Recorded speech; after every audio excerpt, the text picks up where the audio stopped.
Baby blue horror story. Baby blue urban legend एक अजीब खेल का नाम है जिसको खेलने के लिए आपको बाथरूम में जाना होगा। इस कहानी में बताया है कि कुछ बच्चे अपने आप को बाथरूम में बंद कर लेते हैं और बेबी ब्लू खेल खेलते हैं। बेबी ब्लू खेल खेलने के लिए आपको बाथरूम में जाना होता है और लाइट दरवाज़ा बंद करना होता है। फिर आपको शीशे में देखना है और अपने दोनों हाथों को ऐसे फैलाना है जैसे कि कोई बच्चा आपके हाथ में हो और बिना रुके 13 बार बेबी ब्लू नाम लेना होता है। यदि आप इसे सही तरीके से करते हैं तो आप अचानक से अपनी बाहों में एक अदृश्य बच्चे का वजन महसूस करते हैं। फिर वह बच्चा थोड़ी समय में बड़ा होता जाता है और उसका वजन बढ़ता जाता है।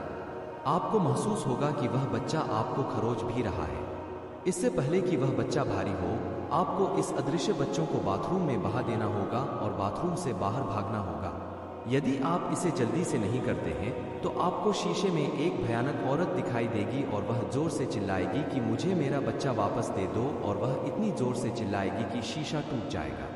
यदि अभी तक आपने उस बच्चों को अपने हाथों में पकड़ा हुआ है तो वह औरत आपको मार डालेगी। कुछ लोगों का मानना है कि यह कहानी ब्लडी मैरी नामक औरत की है जिसने अपने बच्चे को मार दिया था जब उसने एक शीशे को तोड़कर उसके टूटे हुए कांच के टुकड़े से अपने बच्चों को चाकू मार दिया था।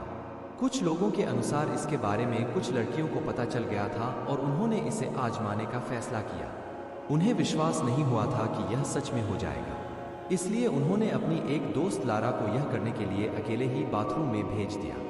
फिर उसने बाथरूम की लाइट और दरवाजे को बंद कर दिया और लारा ने अपने दोनों हाथों को फैलाकर बेबी ब्लू नाम बोलने लगी। फिर अचानक से उसकी गोद में एक बच्चा आ गया और उसे खुजाने लगा। लारा यह सब देखकर बहुत डर जाती है और उसे समझ में नहीं आता है कि अब वह क्या करे। वह इस बच्चे को छोड़कर भागना चाहती है, लेकिन उसे डर लगने लगता है कि कहीं कुछ हो न जाए। जैसे जैसे वह बच्चा भारी होने लगता है, वह उस बच्चों को पकड़कर वहीं खड़ी रहती है। अचानक उसे बाथरूम के शीशे में एक भयानक औरत दिखाई देती है जिसे देखकर लारा जोर से चिल्लाने लगती है। जब लारा के दोस्तों को उसकी आवाज़ सुनाई देती है तो वे बाथरूम का दरवाज़ा खोलने की कोशिश करने लगते हैं, लेकिन दरवाज़ा अंदर से बंद था। फिर वे मदद लेने के लिए अपने एक दोस्त के घर चले जाते हैं। फिर जब उन्होंने दरवाजे को तोड़ा तो उन्होंने देखा कि लारा बाथरूम के फर्श पर मरी हुई पड़ी थी। उसकी आंखें नोची हुई थी। वे लारा के शरीर को हिला भी नहीं पा रहे थे क्योंकि लारा के शरीर पर कोई बड़ी ही अदृश्य चीज़ उसे नीचे दबा रही थी।